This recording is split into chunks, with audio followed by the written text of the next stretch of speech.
I see it with a clear eye. So I hustle. Mama's house to Penthouse. And we back again. Pandemic. How you feeling today? I said pandemic like that wasn't 6 years ago. I guess this game right here just threw me off.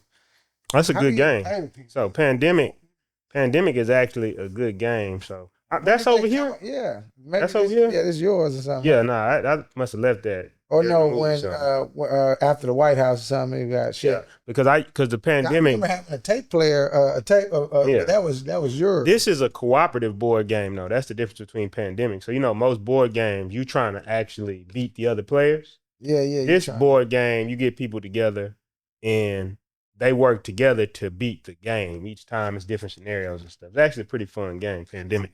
The world ending on that hoe. Yeah. You gotta do everybody has a different role. Like you might be a medic, so you can clean some of the play and stuff like that. That's crazy. We had that during the pandemic too. That's what's insane. And that was before that game was out before the pandemic. Oh, for sure. Damn, that's I crazy. think I got that game right before the pandemic, which is crazy too. And then Yeah, right. Like, what did we play? we was in the pandemic. How much they sold during the pandemic? Yeah, that'd be crazy to look up. They probably got some money just because pandemic. People was like, yeah, I need Perfect time. to imagine defeating this. Yeah, but it's slow boogie, man. We getting to it every day. You already know what time it is. Oh yeah, you already know what it is. I'm excited about Mama's House Penthouse topic today. This is one that resonates with my heart. But before we get in that, let's go into our Penthouse plays. We got a couple this week. So the first one, I think you'll be interested in this, right? So this week, Meta just launched integrated booking for lead ads. So basically now you can book appointments directly inside of Facebook without ever leaving the app. You can still connect it to your CRM on the back end, I believe. So I think that's like a powerful thing that they got. I mean, even right now, I'm thinking about like what's about to happen in the workflow in the tech department right now. Like as far as like us about to do the survey, us about to send people to the survey, and then maybe after the survey, they just straight redirect it to that platform in there already, or they go. Well, they would be there first because you're running ads on Facebook. Right. So now they can book the webinar. They can book for the webinar right there, then probably go to the survey. Well, you could always do a survey on Facebook. You always can make that initial thing before they sign up a survey.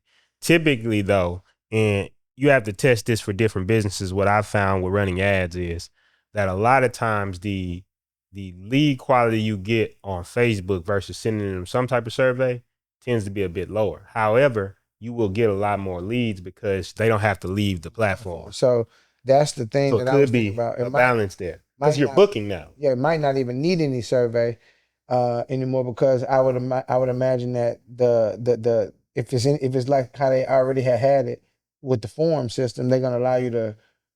You can book, but you can also ask some pre-qualifying questions before the booking. Yeah. So right there, I'm sure. So that's probably the answer right now. Well, there's an opportunity there because I know for sure, and I can say this with full confidence, like you just want to get somebody leads. If you're running leads for a business, you want to get them leads, just do lead forms on Facebook. They're going to get leads. But typically what will happen is the leads will probably be unqualified. They won't be high quality. You can ask some qualifying questions. And you can do things like try to get their phone number. But typically what I've seen, the higher quality leads have typically come from going to a landing page. You have like a survey there, something simple just to get them started.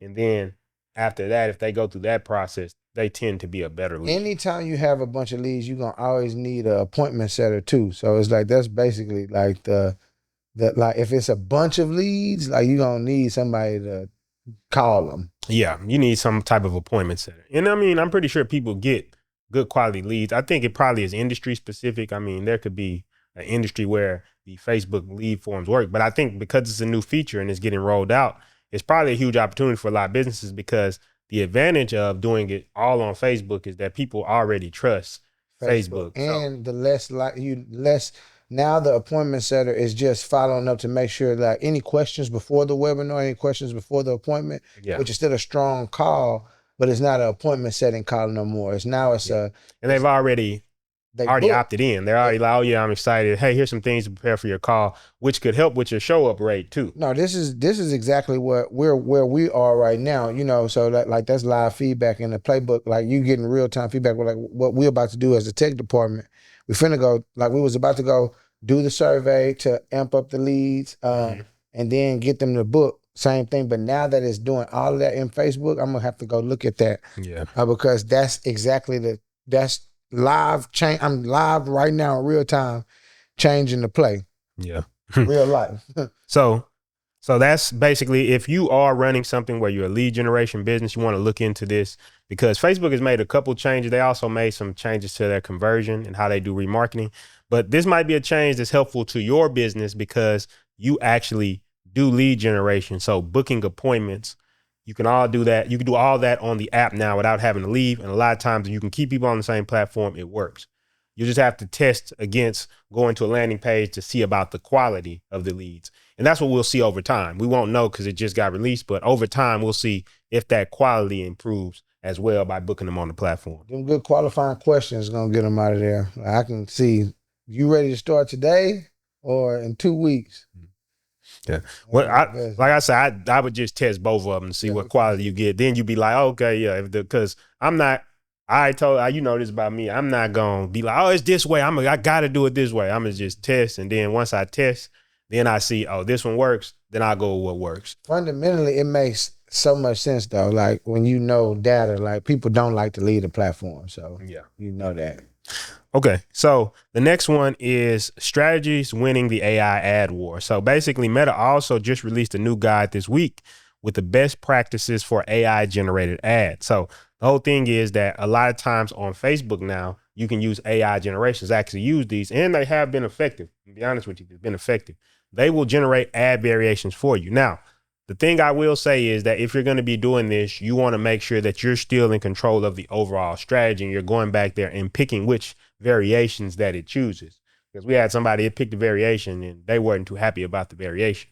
So as long as you understand the way to play Facebook right now is to generate as much as many creatives as you can, and you can let AI generate you 100 variations really quick, but you just go in there and make sure you filter out stuff that's going to be in line with your brand and strategy. I think that's pretty powerful. I don't know how deep they going with the AI creation. Like, can you put a video of yourself in there? Will it be able to generate some more videos of you? What it does is, say, for example, you put up a flyer. What it's going to do is it's going to take that. It's going to give like maybe 50 variations of you doing different stuff.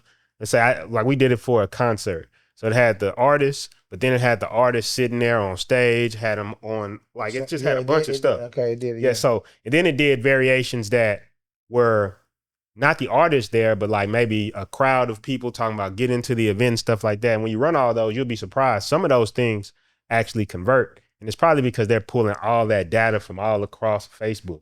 Right. And naturally, when like you're doing a campaign, you have to provide a substantial amount of creatives because people get tired of seeing the same ad, you know, all of that stuff. So it's important. That's why I want to see, like, are they doing, like, if you do a video, are they going to add more hooks to it for you? Like, what? Well, that's the whole thing. You're going to handle the hooks. You want to make sure the hook is good. So it's going to look at what you put, and then it's going to start making variations based on that. And the whole thing about it is the hook is the most important thing about, it does little short videos from what I've seen. So the videos may not be that great, but it's still it's early. It's still variation. Yeah. And then so you never know what'll perform as well. Right. You can't, like, are you going to turn in 50 ads? I mean, you might have the ability, but now this gives somebody who's smaller, who doesn't have the budget or the time to turn in 50, 60 variations. They just did this, so like next time you go on the ad platform, you should be able to. They've had it for a while, but they just released the best practices. So they're saying this is the best way that they've seen, probably from pulling everybody's data to work with the ads. And what they're saying is basically that you want to make sure that you're handling what the hooks and stuff are in these ads, and then let it generate variations based off these winning hooks that you know work. Yeah. Like that's, you know, most of that shit need to be wearing be monkey. Yeah, and so that's a good variation. I'm gonna put that. I'm gonna hook it in there, and then I was just in my mind thinking about the play coming up. Like, will it be able to generate a couple more hooks, 6, 7 more hooks? Yeah. See what's going on. Because it'll just use that as a variation, right? Because it now knows that the whole kind of general theme of that campaign would be that. Jury. Exactly. Yeah. Exactly. So yeah. Me jumping out of a car again, but yeah. All right. Yeah. No, but that shit work. Yep. But that's your Penthouse plays of the week. We'll have more plays for y'all each week. And then just talk about stuff things you can use in your business right away. So make sure y'all check out Penthouse plays every week. But now I want to segue real quick into our Mama's House mail. Yeah. You ready for today's question? Yes, sir. All right. So we got Devin from Charlotte. What's up, guys? My name is Devin from Charlotte. I graduated last year with a business degree, but honestly, I feel like I learned more from YouTube and working in sales than I did in 4 years of college. Are business skills becoming more valuable than a degree? Mm-hmm. I think it's always going to be fundamentally some value worth. It's always going to be a lot of value. I don't know how to I don't know how to put a price tag on the value of like getting around 30 to 70,000 people your age on the same type of time you on. So like the fundamentals of school to me, it's gonna be hard to beat the fundamentals of like what school is doing. So you take curriculum out of it and like what they teaching and out of that, like the actual, like if you participate in school, like you're gonna get like very fundamental skills like confidence, because you'll learn like not everybody is for you anyway. College, school teaches you these things, but I'm just trying to go a little bit left this way so I can even it out when I say what you want to say. what I want to say. You know what I'm saying? School has a lot of fundamental shit that like it's no way around it. Like you can get you can't you can get it from other places and stuff, but school is a very fast place to get it, because you should, if you go to a place with a lot of people, you're gonna get a lot of people skills. So to me, if school just rewired and say, you know what, fuck it, all classes are here. You know, you can major in fucking remote control creation for all we give. Yeah, you can. You can. But what we selling here at school is people skills and like interaction skills and stuff like that. I think it'll be more of a justification, because now you can go on YouTube. I don't care what the curriculum is. If you're in school right now and your teacher says a new word, you can go instantly online right now and like, you could have been doing this with Google and stuff like that, but the search engines are just way easier to locate information now. It's not a rocket science anymore. Like I remember back in the day, you used to have a sense of research about yourself, like a real little cool way to get your knowledge. Like you can mix your Google with your encyclopedia with the dictionary and get out. Like you had to be like a person that could, you know, wheel and kneel some knowledge together. Now Joe Blow gonna have ChatGPT on his Android. You know what I'm saying? Like, or, you know, like you can just Alexa, she gonna get the answer for you. You know, it's like a lot of information quickly accessible now. So school whole premise was like information, you know, so that's why I started off by saying, I think, you know, niggas should just, the school system should just offer its product in the sense of like interaction with people a little bit more, because that's really that. If you talk to me like that, to me it's worth the 30, 50, 60,000, because a lot of people that's doing tattoos, cutting hair, service-based businesses one-on-one, they're still dealing and willing and kneeling with the people from college to this day. Like strong connections. If you was in a frat, if you still willing off them relationships. You know what I'm saying? A lot of people to this day, you know what I'm saying? So it's like fundamentally school gives you that, but like you can get the knowledge, but I'll tell you this, the knowledge ain't ain't everything. I'll say that much. You know what I'm saying? But like it's an even ground. Like I'm not, if you're not back in the past, back in the gap, you would think like if somebody told you they wasn't going to school, that you were lesser than. You know, now if somebody tell you they're not going to school, it's not, all you want to hear after that is a following up statement. Like, okay, what you gonna do now? And then if it makes sense, nobody can argue with you, because there's been a lot of examples. You've seen it happen multiple ways. People start their own practices. It ain't simple, but you know, it's still possible. So school is still powerful, but that I don't think it's absolutely like you can get all the information right now. Yeah. without going to any school. Yeah. You're going to miss a little bit of the fundamentals, a little bit of them, maybe. You need to go, and school is a place that gives you fundamentals. Like, if you don't go to a college, shit, go to a fucking recreational center where you can get the people interaction skills. Because if you don't have no people interaction skills, brother, I don't know what to tell you. You can watch all these videos all day, and you can go live. You can do all this shit, but if you don't know how to interact with the people and give them the knowledge or take the information that you just got, then shit, what is the information? Yeah, I think that when you listen to all these people talk about these schools, even private school in the early days of your life, it's all about networking. They're talking about networks. I think school in the last, 50, 60 years, the whole messaging has not changed, but what people who are intelligently looking at how the economy is shaping itself and how the world is moving, they understand that the reason you go to Harvard or Stanford and all these places back in the day was because they made it like they had some special books there that you're reading some different information or something like that. But really it was that now if you went to Harvard and you had your roommate, instead of it just being somebody that, and it's not talking down on anybody, but somebody who just was getting a regular job, maybe your roommate now was a president or a secretary of state because they're in that community, in that network, which if you go to start a business now, you really might be able to talk to somebody and say, man, that bill that you're trying to get pushed through might mess me over a little bit. Can you that's the type of power you would have going to a lot of these prestigious and elite universities. Of course, also just the connections when you do get into business, because maybe these colleges, not colleges, but these businesses back in the day, they wanted to hire people from Princeton, from Harvard, from all these different places. So now you're in that network where people say, just because you coming from a name school like Harvard, you're probably going to get that job. And then people are going to connect with you because, oh, you went to Harvard too. I'm going to give you a job.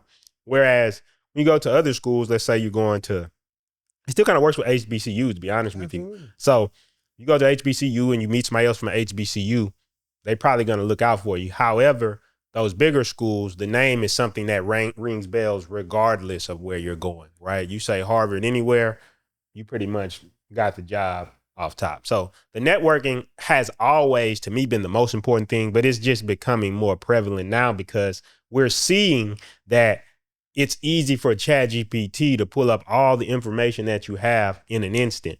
Yeah. Because it's just information. We're not talking about your critical thinking skills and your ability to look at a problem and find some type of unique or novel way to solve it.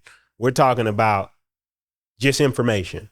Yeah. If you want to know when World War II is, ChatGPT will have that in seconds. You memorizing that doesn't really mean anything. Right. But if you're talking about like new ways to solve problems, which people skills is what we're talking about. Yeah, I've noticed. That's the only way you. To your point though, I've noticed that the people who tend to succeed the quickest are not the smartest people. It's the people who have the best people skills, because those people will actually go get smart people who don't want to be social, don't want to put themselves out there, and they'll put them in positions to do stuff. Which arguably is very intelligent. Yeah.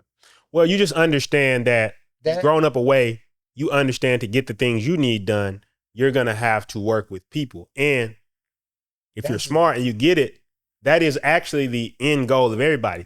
Even if you're in a room working on a program by yourself and you're typing away all day, you're working on a computer that somebody else built, you're living in a house that somebody else constructed, you always have people that have to exist in order to get everything done in the world on a macro scale. On a micro scale, maybe you can program something in your room where you don't ever have to interact with anybody to make some money. But I think the end goal is to understand that when you get people involved, you're going to move faster. And to your point about school, I think this is school's major advantage at this point. It's the hidden fee that we all, it's the thing. It's not the education. No, we all know that. Everybody who even pay to go to U of H that's across the street from TSU understands that what you about to say. Yeah, I think it's the only thing that really, I read an article, this was back when I was still in college, before I dropped out. I read an article in Forbes and they were saying that all these, the benefit of these networks was, the benefit of these schools was the networks.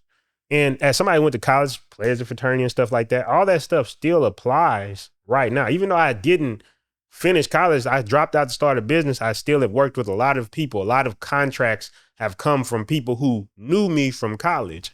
Oh, you know, such and such from college. Now, all of a sudden I have a connection that I wouldn't have had if I was just somewhere, you know, I was working on the same things. I just wouldn't have this vast amount of people who just kind of have general recognition of who I am. Yes, I don't think people should cut out interacting with people.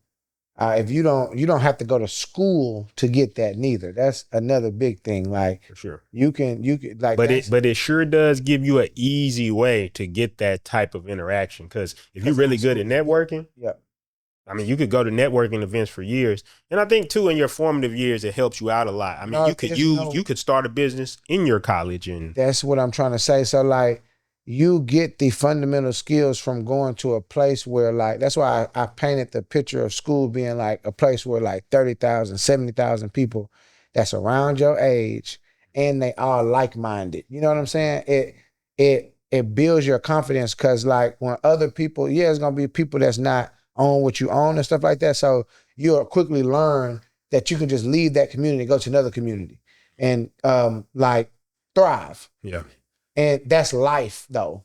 And like the quicker you learn that's people skills. Like, you're gonna leave a community, they talking bad about you, all of that shit, you go to the next one and you keep going, your life continues. This happens in college, you be on the same little college campus, you know what I'm saying? This all this shit that you learn this quickly. You learn this quick. And you start to like, eventually towards the end, when it spits you out to the real world, you start to remember some of the fundamental stuff that you learned back then. Like, and not a lot of it has anything to do with sedimentary rocks and nothing like that. I think the whole thing is, a lot of times, I remember we went on Marcus Bauer's show. You know, he graduated from U of H, very successful entrepreneur. Yeah. And he believes in the school in a way that I don't believe in the school, right? And that doesn't mean either one's right or wrong, but I think that what it shows me is that a lot of times too, people will say, oh, I became successful because of school, but I don't think it's the information that everybody's talking about, to your point. I don't think it's information, because information is too easy to get. Give you an example, start a business. I promise, UBB, we can get you a business plan. We could pull up the UBB during this show. You could ask us a question. We could have a business plan on this show in 14 seconds. Mm-hmm. I promise you. And it's not even going to be light. It's not going to be like, it's going to be a good business plan. I can get you everything from customer personas to research to competitor. I can do all that in seconds. And even if you kind of know what that stuff is and what to do with it, what I can't get you is when you go talk to another person and you say certain words and their face scrunches up a certain way, I can't get you to read those cues in sales the same way. Certain things, I posted a video of me swinging on the golf thing, but swinging golf. And the only reason why I got form or anything like that is because of the amount of time I spent playing baseball and just swinging, hacking. The only time you really get good at something is when you continuously do it.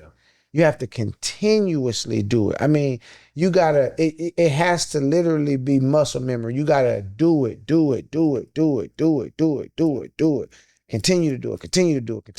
And like a 4-year stint somewhere, like getting up, doing something you don't want to do, having to pay attention or having to interact with people, you know, it builds you up for like exactly what you truly do need in real life. Like if you fall all the way off the cliff and end up in jail, you're going to have to create a program again, a basic program, because you all life is help you trying to get you to understand the fundamentals of it. To me, like school, that's all it's worth.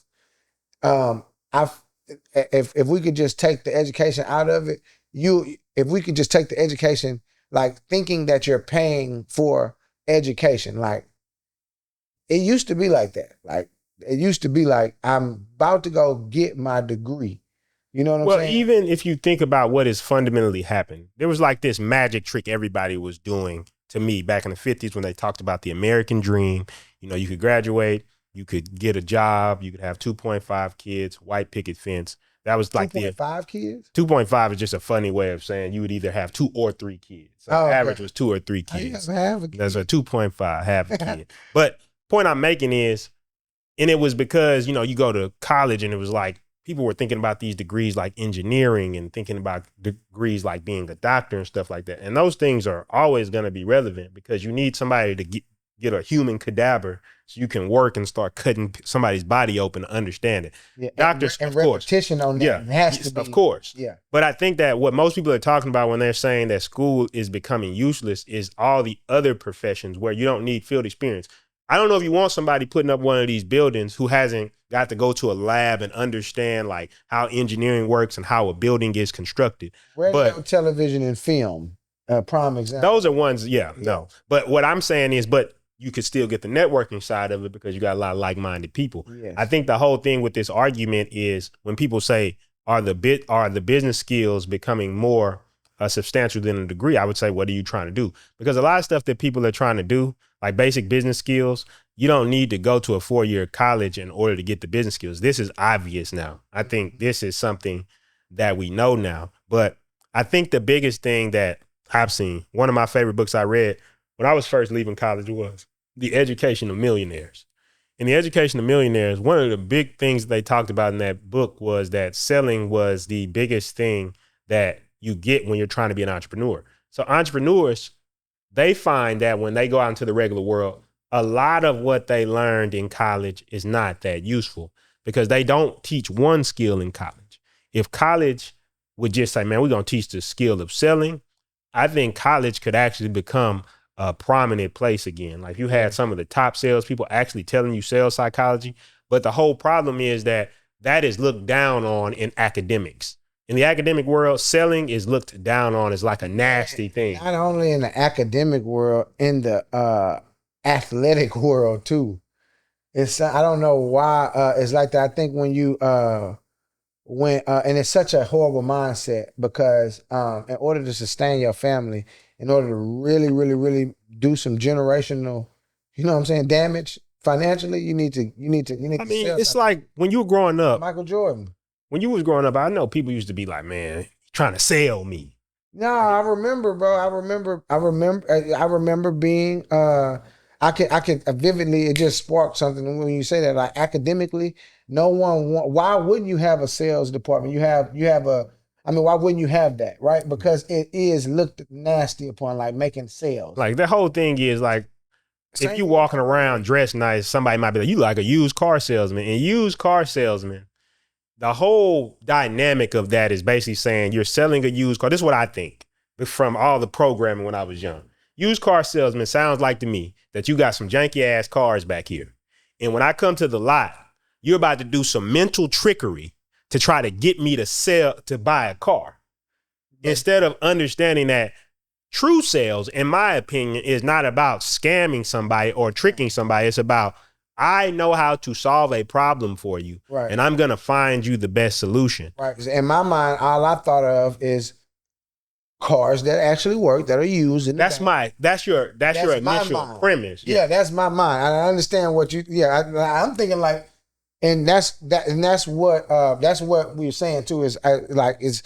There's another side of it. It's like there's cars that actually work. I wouldn't be selling cars. I wouldn't even go into something selling cars that don't work. Like if the cars wouldn't work, I wouldn't work at that dealership. That's another thing that will be talked about heavily in sales is ethics. Yeah. And that's something that could easily be mentioned to a board of directors at a school academically so they understand like this is not evil. Same thing to athletes. I love that athletes now have NIL deals. You need to be putting together, as soon as you get on the team, in study hall, when you finish your work, let's work on your NIL pitch deck. Yeah. Let's work on your media press kit. Let's put some football pictures of you, some baseball pictures of you in a press kit. Let's get you a manager. Let's get them to start selling your services. This will get you in the mindset of business. Because when your knee hurt, nigga, or when they shun you out, when the world disowns you, because it's on the way. I promise you, it does everybody. Mm-hmm. You're gonna need some income, and you're gonna need to not just fall flat on your ass. And you can't run, nigga. You can't do no sports, no jumping, none of that. You need to play the game for what it is, and of course you all of the people skills that you learn. That's why I understand. I'm grateful to be able to play sports and then get out of them at a young age and get into the game of life and the game of business, because I think sports are one of the biggest distractions. I play sports all day though, but like I don't think that I think that there's a game after that all of the fundamental skills that you learn during the sport you take over to your to real life. And for the ones of those who are very blessed, they get to play the sport and the game of life at the same time, and they're very conscious of what's going on. I'm pretty sure you talk to LeBron James, he can have a full-fledged business conversation with you on the golf course because of how much sports he done played and how much business he done had. I think that's the thing that the distinction that a lot of these places don't make, because they're marketing. There's a book called The Personal MBA. It's a great book. In the book, he basically ran down everything you need, and this is better business education than going to get MBA. But a lot of those schools, what they do is they take people who are already going to be successful. So they vet you before you go into like Wharton Business School, and they're gonna vet you and be like, this is somebody who's probably going to succeed. So when you graduate from their school and then you go start a business, they're gonna say, well, look, we had such and such at this school, and these are the people that got MBAs. But that person probably was going to succeed even if they were starting from absolutely nothing, because there's a certain determination that they have in them that's going to keep them going forward. And I think that this is why I don't think this is why I don't think school and education is that important in entrepreneurship.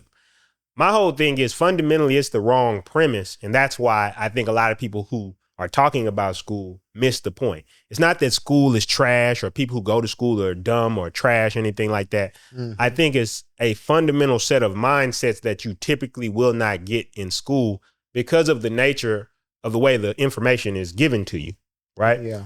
When you go to school, from the first time you start, there's a curriculum. You're going to learn your ABCs first. You're going to learn your numbers. You're going to learn how to count. Then you're going to learn maybe how to read some stuff. You're going to go through this curriculum all through your life. They're going to teach you a certain level of math at this point. They're going to teach you a certain level of math at this point. They're going to introduce certain vocabulary words at this point, certain vocabulary words at this point. Once you get to a higher level, they'll make it more difficult. And over time, it's going to get more difficult. But all the time, they're going to give you a syllabus. This is what we're going to be learning. You're going to know the entire time. Now, get out into entrepreneurship. Based on who you are, based on your strengths and weaknesses, there are going to be things you need to learn, but it's not going to be laid out in a clear curriculum.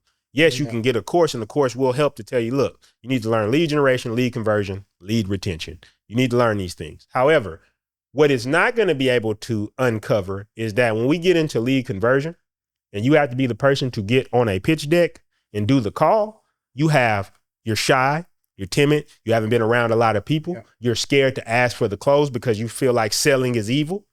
These are the things and the skills that school cannot teach you unless you are in something that, like say you were in a group, like I was in a fraternity and we did Omega's Next Top Model.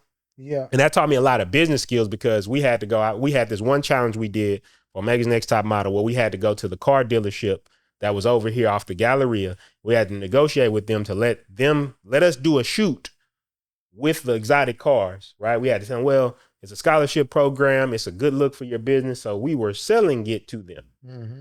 These are skills I was learning, not the curriculum at school, but I had a team of people that I was able to work with and learn how to work with different personalities. These are the skills that have been most important for business, not the skills of going to a classroom and learning, okay, this is a derivative. This is what a derivative does. And this is, okay, right? We know the three branches of government. We get it. I think the whole thing is when it comes to education and then people going into business, the reason there's such a disparity because there's a lot of people who went into school who wanted to be entrepreneurs and they sold it to them as if you needed that just to enter the field of business. When you could enter the field of business at any age, you could enter the field of business at 15. Yeah. You could enter it at any time. You enter it at the level of, you enter it at a certain, I think at a certain built up level of experience. Like you got enough confidence, you got enough experience, you got enough like networking, you got enough people in your network. Like I got frat brothers now. I got some people now. Yeah. I'm confident now. Like the ladies like me, my partners, they believe in me. You know, you got to. It's going to be different angles because I think that what I've seen. Communities is just where you get that. Well, I think what I've seen is this, because I come at it from a different angle, right? When I first started, I had no community encouraging me about this. In fact, all the communities were telling me to do the opposite of this. I think what, to your point about confidence, I feel like that is the part that everybody's trying to get you to understand, is that that's what you need. They joke about that clip of Jay-Z talking to the little girl. She said, what is necessary to be successful? He's like, you got to believe in yourself. And they're like, oh, this is the best information you can give. I don't know what people think a person, a billionaire, could give you on the street. Mm-hmm. Oh, you need to do plan 748276. That's going to make you rich, when it's really just believing in yourself. Yeah. If you know that you want to be successful, and then you go talk to everybody and they say, don't do it. All your friends, your family, your mom, your dad, your cousins, your people in the organization, your significant other, they all like, don't do it. Do you have the courage to say, you know what? I'm still about to try this. That to me is why the business skills, I mean, not to keep saying business skills, that to me is why the education system is not really relevant when we're talking about entrepreneurs, because those are the things you're going to need, because there's going to be time where life itself, you put out a product, you've put a lot of effort into it, it doesn't work. Life itself feels like it's telling you, hey, stop doing this shit and go back to what you're doing. Do you have the mental fortitude to then say, you know what? That failed. I'm about to try it in a different angle, or I'm going to try something else. Yeah. That is what school cannot teach you by the nature. School not even built like that. You'll get That's what I'm saying, by its nature. And you'll get rolled up for like walking into class trying to manifest some curriculum. Like, yeah, you know, I think we should follow this. Today, I think we should. You take your sit ass out somewhere and raise your hand. Yeah. We're doing this chapter. Yeah, this is what the higher ups told me to do, and this is what so it's a whole system. Like P is saying, it teaches you what I think. It teaches you like the bare fundamentals of. Like the bare fundamentals of life, just like sports teach you like the bare, like that. And I'm gonna say this: I'm an advocate for regular school. Underclothes. Well, I'm an advocate for the primary 1 through 12. I'm an advocate, like learning to read, write, the basics to live in society. Even if he's talking about a degree, though. Yeah. Because even if you took it a step further, you should just understand that you're just taking you're taking your underclothes, your undergarments, your cologne, your accessories a step further in life. Because the school is fun, all fundamentals to me. Like you hate by the time you're in 12th grade, like, man, I just want to chill. Like, you know what I'm saying? I don't want to but the moment you idle, that's the devil's time. So like, you'll learn, like you'll be chilling and everything bad to go wrong. And then you'll get back on the groove and maybe you'll go into college and you back around people, you back active and stuff like that or whatever. But you're getting your fundamentals down packed. Like you're like your underclothes. Like you're literally just building your confidence. You're building like the fundamental things. Like you cannot live life without a routine. People think they want to just kick it and chill and do nothing. But if you gave a person that life, if I told you your routine was to wake up and do nothing, you would, that's what people do. You'll start to waste away. You would mentally go crazy. That's why they put people in the shoe and stuff like that and all of that type of stuff. Because if you say, okay, you don't want to do nothing, all right, put you where you can do nothing right here. You know what I'm saying? Here go nothing right here. There's nothing to do right here. Man, you know, one of the hardest lines I ever heard, and it was from, I believe, the 8 Pillars of Prosperity. It said the lazy man does the hardest work. Yeah. And I always thought about that, what that meant is like, when I see people out, and I'm always grateful when I see this, so I'm not talking about down on homeless people and nothing, because I understand sometimes it's mental illness and stuff like that.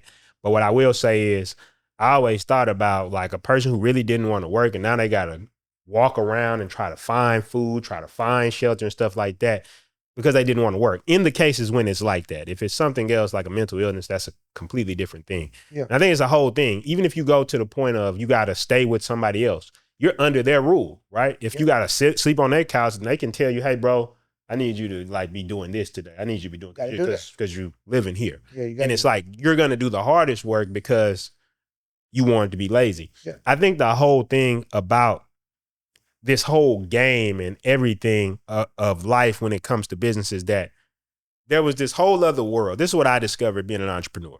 I'm sitting there, I'm on the floor of my mom's house. I'm looking at the ceiling fan, and the epiphany that came to me, I had that dream tonight, said, you create the world around me. The epiphany that came to me, it was like the world split in two. There was this world that everybody had been telling me about, but there was this feeling that I had in the pit of my chest that, like, man, it's a different way that I specifically want to live. And I had never met anybody who was going to go outside the traditional school system. You got to understand, before social media, it wasn't easy to go on the internet and find people that were like, nah, bro, you could just go this route. Another nigga perspective, I remember one time, like, I remember telling you one year, like, it was like 2019. It's like, bro, you can wake up right now and go listen to, like, you can go hear another person's perspective. That shit just was crazy to me. Well, just about the most obscure things. Like, see, like, what, like, yeah, Elon Musk was doing for Christmas if he posted it. Yeah. Like, at this time, this is like 2018, and LeBron James, he just posted something like, or like a person, anybody, like somebody in your field. Like, I remember listening to Wesley, he'll wake up, he just telling you how he feel. He's like, you can literally get up, like, you don't, man, I remember telling you, like, bro, we, like, after, like, you, as a man, women don't understand this. Men don't, especially real niggas, you don't get an opportunity. You don't even really, like, fuck it, you know, you don't, when are you going to be around a group of rich guys? Man, I was in, until you change yourself, you know? I was in the hood, right? Yeah. I wasn't in the worst hood ever, but I was in the hood.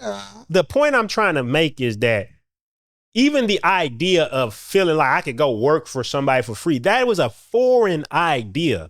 I'm not going around another person because I'm thinking that anybody who I don't know might possibly be a threat because of the community I'm around. Yeah. So this idea of, like, I'm going to, you know, all the people telling you, don't trust these type of people, don't trust these people.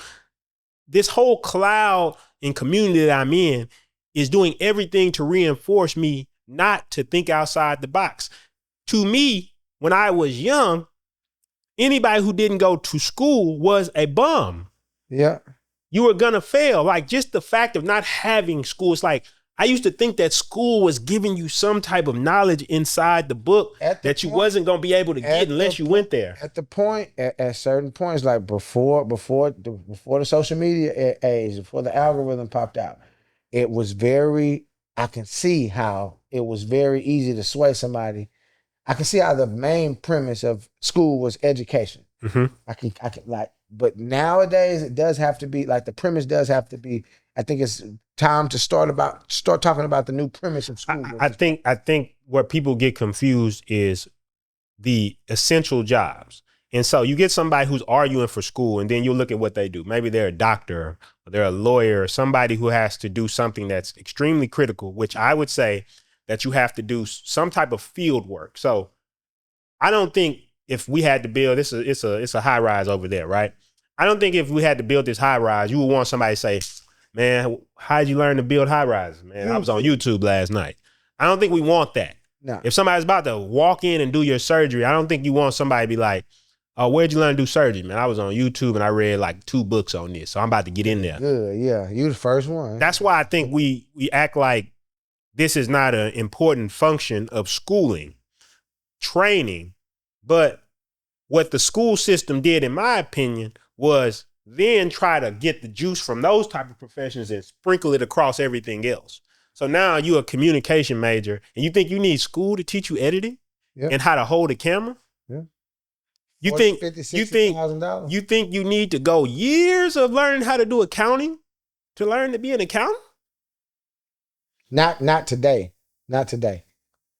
Years in the past, maybe. But what I'm saying is, when somebody asks a question like, are the skills degrees becoming less important than the skills that are coming today? Of course they are, because we didn't even know that AI was going to come down the pipeline 10 years ago. No. We had no idea that we saw it in movies, stuff like this, but we had no idea. You remember they told you wasn't going to be able to have a calculator everywhere you go. I don't know if you remember that far back. We have a calculator everywhere we go. Yeah. There's no scenario where not only do I have a calculator, but I can hit this thing and say, hey, what is this, and this? I do it every day with Alexa. See right there. So what I'm saying is just rote memorization skills those are not as important anymore, because even if you go to a job, you don't know something, you can look it up and probably learn it that night and come back to the job the next day and handle it. What entrepreneurship requires is critical thinking skills, the ability to look at the field and say, these things happen. How do I adapt? Because yes, you can go to somebody and they can tell you about certain scenarios that might help your business, but it's up to you to discern when to deploy those different scenarios. You have a business, I have a business. And based on my strengths and weaknesses, I'll be able to operate the business in a different way, and you'll be able to operate the business. That doesn't mean we can't benefit from each other's strengths and weaknesses, but I do understand the reason I think a lot of entrepreneurs have a hard time is because they don't take that into account.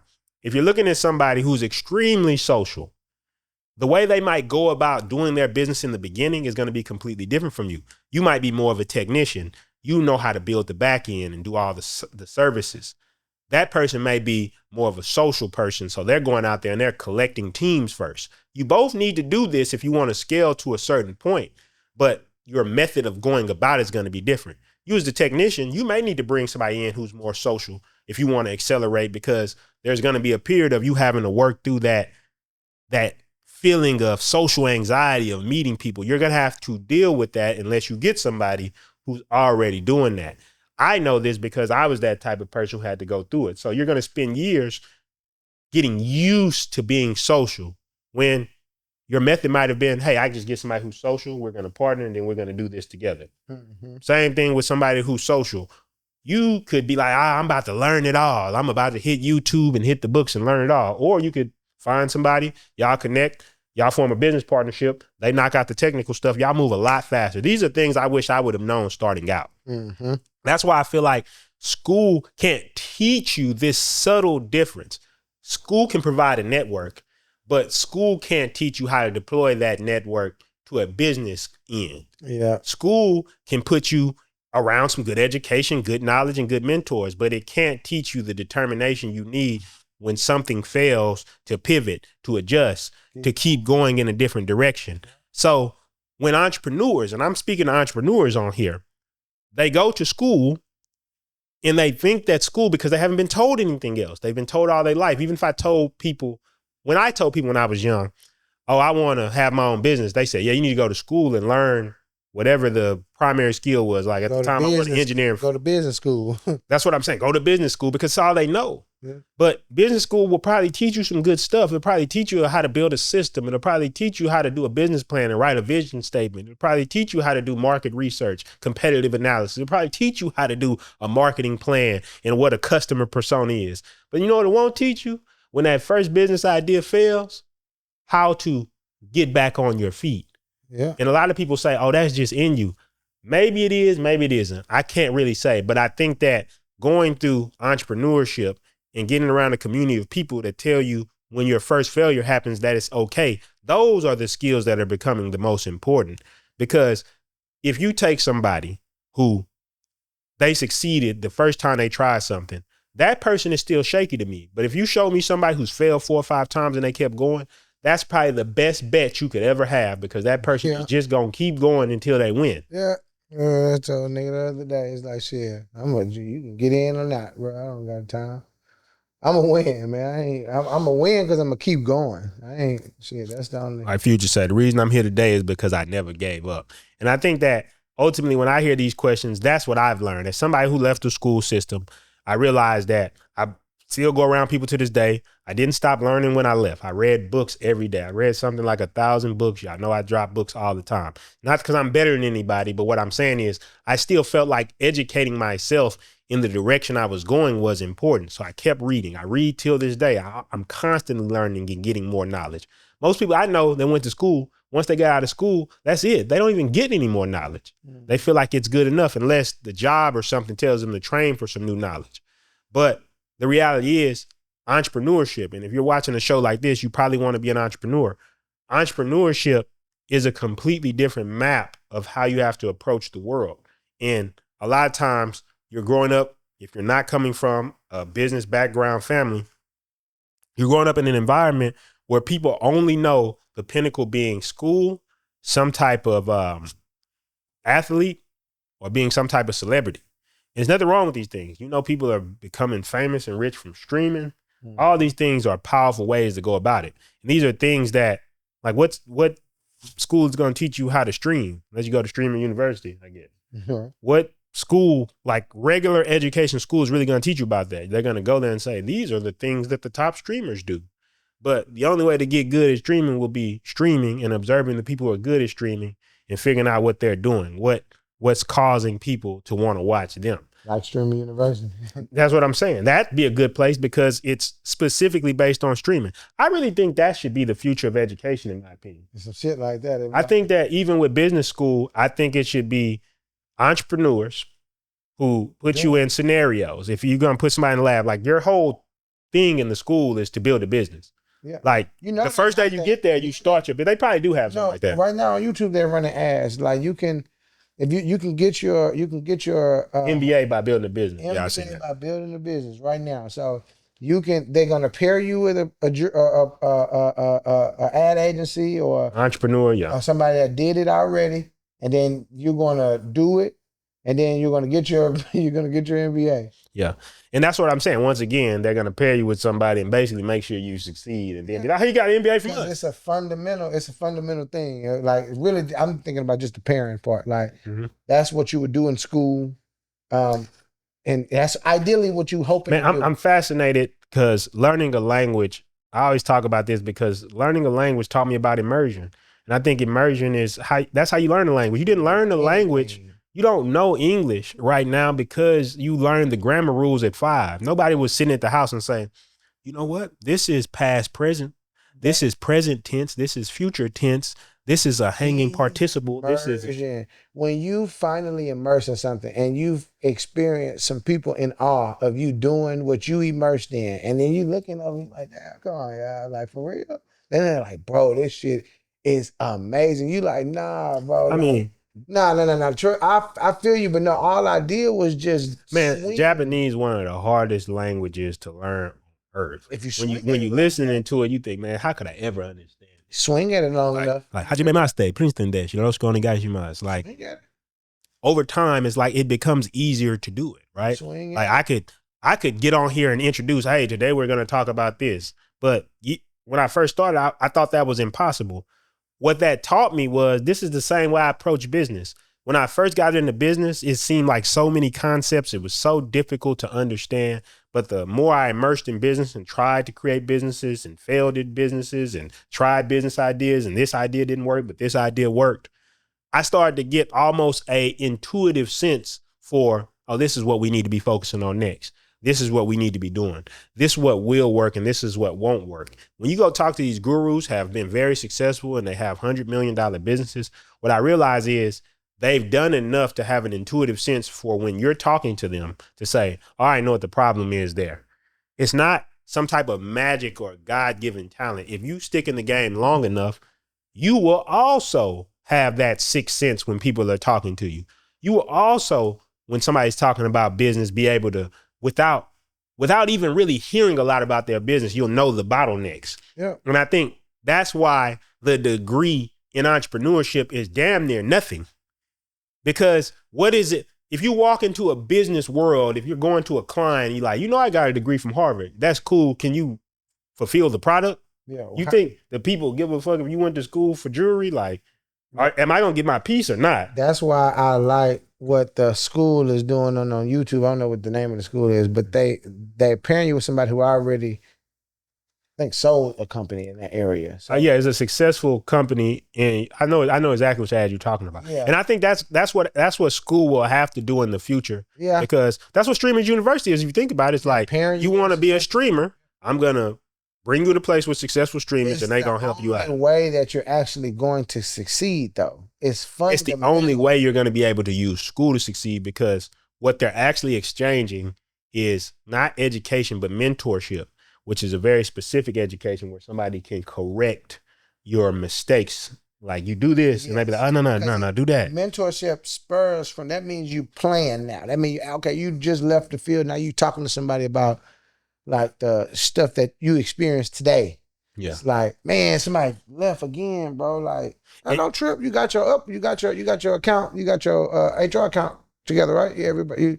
Yeah, it's just, that's And why then- we always sending out emails to hire. Like we doing Your pizza- specific Remember that weaknesses. pizza party last Tuesday? You was like, why are you doing it? I was bringing in new people just in case there's bullshitting this week. God damn it! But that's what a mentor would tell you and why you would go to sleep that night. They gonna get you on your specific weaknesses. Yep. That to me is ultimately the hardest part about being an entrepreneur and you don't have mentorship. In my Is favorite that parts of life. is that you will have a specific weakness that's holding you back. And you won't be able to, one, identify it. A lot of times when people told you about it, that's at the same level, you'll fight back and be like, I don't think it's that with me, right? But the mentor, somebody that you respect, will say, it seems to me that you kind of don't want to do this. Now you're going to be like, man, I don't be wanting to do that. And that's what's going to make you go a lot faster. That's why mentorship is one of the most powerful forms of education you can get.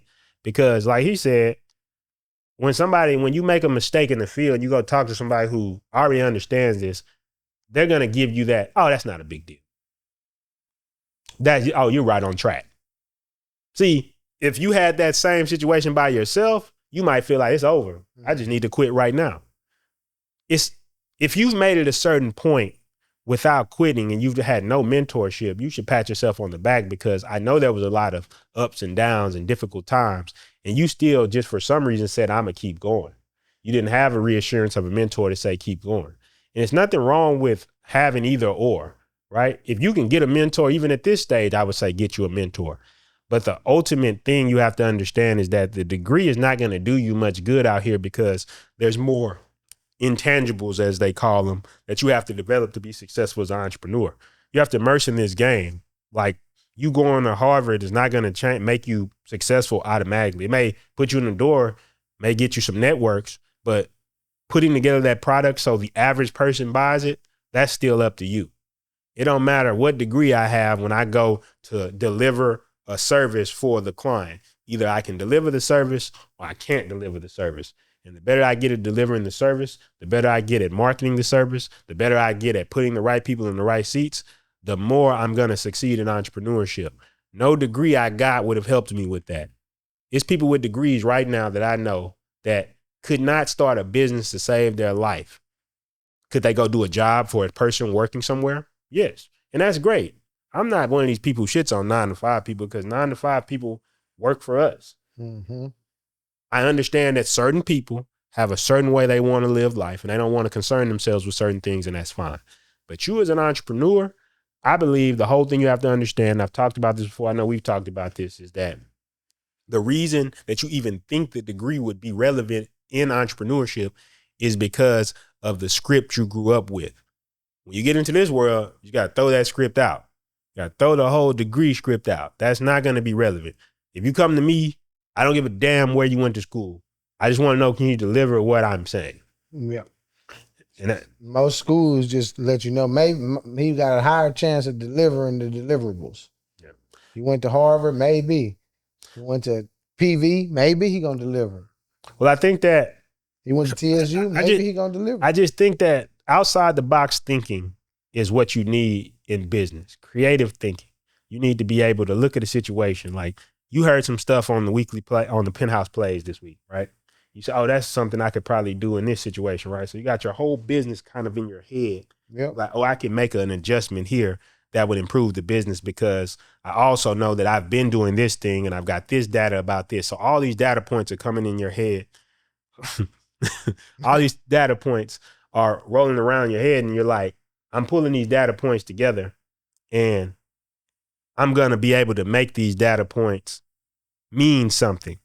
Yeah. But if you tell somebody, or they see that same Penthouse play, they may just look at it and see it as information. Oh, they added that to the platform. They're not able to actually synthesize it and say, this is how I'm going to use that information. Something right now. I'm going to do something today with that. And that only comes from the field. So that is kind of like my overview of it. As somebody who left it, I understood that all the information education, I didn't meet people who were more educated than me when I left college. I wasn't meeting college educated people and getting around them, and they had some type of miraculous knowledge that I just couldn't keep up with because they went to some school. I've never met a graduate from a school that just their general knowledge was so exceptional that I just couldn't believe it. But at the same time, if you're somebody who's like a nuclear physicist and stuff, and you've gone down that field and you've been studying that for years, yes, you're going to have deep domain knowledge that the regular person is not going to have. If you studied physics for 20 years, you went through the school system, you studied physics for 20 years, you're going to understand some shit about physics and how the world works way better than I do. But that still won't matter if you want to start some type of business around physics. You will have the technical knowledge, but the actual application of getting people to maybe come to your physics course or whatever you're trying to do, trying to pitch investors on your new propulsion or whatever you've discovered, you will still have to learn the entrepreneur skills in complete separation of that, because that is just the fulfillment. And a lot of times, even in business, what do? We go get somebody who does the fulfillment because they have deep domain knowledge. They have the deep technical skills, but we bridge the gap for those people by maybe giving them a salary or contracting work for them. But we're able to go actually sell the product to a person so they want to buy it. So it's a win-win for everybody. So as an entrepreneur, that is what I think you're looking for. You're looking to understand that your degree is not going to be important when it comes to school. Now, if you're going into the job market, probably still, maybe not even as important anymore, because a lot of jobs are not even requiring college degrees anymore. Mm-hmm. But it's going to come down to your ability to go out in the field and understand that I need to develop these intangible skills. I need to develop resilience. I need to be able to take a loss and then come back after that loss. I need to leverage my networks and learn people skills and learn how to present my ideas to people and get it out there and make it a win-win for everybody in order to sell for my company. Because once you can do those things, those are the things that's going to make you a real entrepreneur. And then you'll see exactly what role school plays in somebody's life like yours. Because it's not going to be the same as the other person who might end up working for you. You might have a secretary that works for you that went to Harvard. But you running a business, there's a different set of skills that you need to be thinking about. Yeah. I guess I can wrap it up. Yeah, we can do final thoughts. I guess mine is there's fundamental stuff at school that you can grab, and then you're gonna need to get out there in the field anyway. You can get your under your socks, your drawers, and your little sleeping clothes and shit. First K through 12, and then if you want to extend it and get a little bit of college in you, go get you some college. You just really getting you some more accessories, some cooler workout shoes, and all of that shit. But at some point, you're gonna have to step into the game of life and actually get into the field and use those skills that you learn, like the fact that you woke up every morning from pre-K to fucking college to go somewhere. Mm-hmm. Now you got to get up and do that for real. You going to do that for yourself, or you want to do that for somewhere else? Don't really matter. But now that you've got those skills, you have to do that. You had to listen to somebody. That was a very important fundamental thing you had to learn. You're going to go into real life and do it. So all of the fundamental things that you learn in school, those are the things that you take into the real life. And then, of course, reverse psychology, the stuff that is not a test and it's not like the school environment, like when you actually get into real life. Now nobody's giving a fuck, nobody's grading you. Only you and the higher power, and your morals are with you. So now when you fall, only you can tell you to get back up. You're gonna have a community of people around you if you position yourself right. But ultimately, it's only gonna be, you got to take the step that you learn fundamentally and bring it to the real life. So that's my final thoughts. Country Cowboy on all platforms. Country with 2 Y's, cowboy.com. And then if you want to do the webinar for custom jewelry Monday through Friday, we got 12 p.m., 12:30 slot and an 8 p.m. slot. This is if you want to start your custom piece. This means you're ready to get started, everything. We got some new features coming in the app and all of that. And for all of the people all of the jewelry store owners who have a jewelry store or is looking to get into the jewelry space, we have a webinar for the AI Diamond Direct coming soon. It's going to be on Tuesdays and Thursdays at a certain time, and then Saturdays. So 3 times out the week, and then you'll come to those, and then we have time slots on that available. I don't have it set up yet, but just understand if you're watching this, it's going to be there. And then countrycowboy.com, like I said, that's my personal brand. My media press kit is available. I got my PR team active. We finna be taking podcast bookings, movie bookings, fucking majority of everything that fits into the brand. We're not doing just everything, but stuff that comes across the desk that we are partaking in, like stuff that's on my media press kit. I'm doing. You just said this was childish as fuck. You said we're gonna be taking bookings, then you said fucking, then you just stopped. Oh no! I was like, they gonna cut me. They gonna cut that and clip me. But nah, we're not taking fucking bookings at all whatsoever. That's not in my media press kit. I'll be damned. But yeah, nah, we ain't doing none of that. But all my services that I provide are in my media press kit. Yeah. So I get you with my booking agent or my PR team. We're gonna get you right, goddamn. All I say is closing out here is that just understand what you want. Things are useless because they're useless to the person who's using it.